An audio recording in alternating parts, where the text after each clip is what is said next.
మొదటి దినవృత్తాంతాలు 28వ అధ్యాయము 9వ వచనం ఇలాగూ సెలవిస్తుంది అనమాట. సొలొమోనా, నా కుమారుడా, నీ తండ్రి యొక్క దేవుడని యెహోవా అందరి హృదయములను పరిశోధించువాడును, ఆలోచనలన్నిటినీ సంకల్పములన్నిటినీ ఎరిగిన వాడనై ఉన్నాడు. నీవు ఆయనను తెలుసుకొని హృదయపూర్వకముగాను మనఃపూర్వకముగాను ఆయనను సేవించుము. ఆయనను వెతికిన ఎడల ఆయన నీకు ప్రత్యక్షమగును. నీవు ఆయనను విసర్జించిన ఎడల ఆయన నిన్ను నిత్యముగా త్రోసివేయు. దేవుణ్ణి వెతకడం వల్ల మనకు కలిగే మరి 4వ ఆశీర్వాదం ఏంటంటే చెప్పండి, మనపూర్వకముగా ఆయనను సేవించుము. నువ్వు ఆయనను వెతికితే గనక ఆయన నీకు కనబడతాడు, ఆయన నీకు ప్రత్యక్షమవుతాడు. హల్లెలూయా, హల్లెలూయా. ఎడారిలో కుప్పకూలిపోయిన హాగారుకు ప్రత్యక్షమైన అదే దేవుడు, అబ్రాహాము గుడారములో ఏడుస్తూ మూలుగుతున్నప్పుడు ప్రత్యక్షమైన అదే దేవుడు, సింహాల బోనిలో ప్రార్థించుచున్న దానియేలుకు ప్రత్యక్షమైన అదే దేవుడు, అగ్నిగుండంలో పడవేయబడిన షడ్రక్ మేషక్ అబేద్నెగోలతో ప్రత్యక్షమైన అదే దేవుడు ఈ రాత్రి ఆయనను వెతుకుతున్న నీకు కూడా ఆయన ప్రత్యక్షం కాబోతున్నాడు. గట్టిగా చెప్పండి.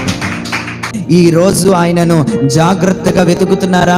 జాగ్రత్తగా వెతుకుతున్నట్లయితే గనక ఆయన మీరు వెళ్ళే దారుల్లోనే, మీ ఇళ్లలోనే, మీ కోరుకున్నట్టుగానే మీకు ప్రత్యక్షం కాబోతున్నాడు. ప్రత్యక్షమైన నా దేవుడు నీకు ప్రతిఫలాన్ని ఇవ్వబోతున్నాడు, సమాధానాన్ని ఇవ్వబోతున్నాడు. మీకు దేవుడు మేలు చేయబోతున్నాడు. ఆయన వారికి ప్రత్యక్షమవుతాడు.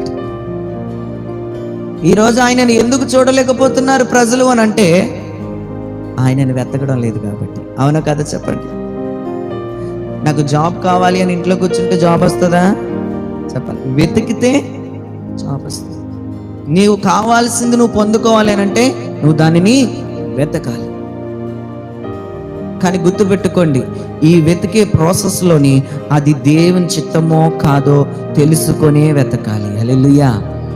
దేవుని చిత్తం కాకుండా నువ్వు వెతుకావనుకో, నీకు నిరాశే, నీకు ఏం ప్రతిఫలం ఉండదు. కానీ దేవుని చిత్తం అయింది నువ్వు వెతుకావనుకో, నువ్వు వెతకడానికి ప్రారంభించుకుండగానే కొద్ది కాలంలోనే దేవుడు నీకు దానిని అనుగ్రహించగలుగుతాడు. హల్లెలూయా. దేవుని వెతికితే నీకు 4వ మేలు, ఆయన నీకు ప్రత్యక్షమయ్యి నీకు కావాల్సినవన్నీ కూడా ఆయనే సమకూరుస్తాడు. ఆమేన్. తర్వాత మరి దినవృత్తాంతాలు మరి 18వ అధ్యాయము 6వ వచనంలో చూస్తే ఒక మాట ఉంటుంది చూడండి. తరువాత దావీదు సిరియా సంబంధమైన దమస్కులో కావలి సైన్యమును ఉంచెను. సిరియానులు దావీదునకు కప్పము కట్టు సేవకులైరి. ఈ ప్రకారము దావీదు పోయిన చోట నెల్ల యెహోవా అతనికి సహాయము చేయుచు వచ్చెను. గట్టిగా ఆమేన్ చెప్పాలండి. నువ్వు దేవుణ్ణి వెతకడం వల్ల ఆయన చేతి సహాయం నీకు వస్తుందంట. ఆయన చేతి సహాయం నీకు వస్తుంది. ఆయన నీకు సహాయం కలుగజేస్తాడు. ఆమేన్, ఆమేన్. ఎక్కడ కలుగజేస్తాడంట? బిడ్డ నీకు ఇక్కడే కలుగజేస్తానని చెప్పాడు దేవుడు.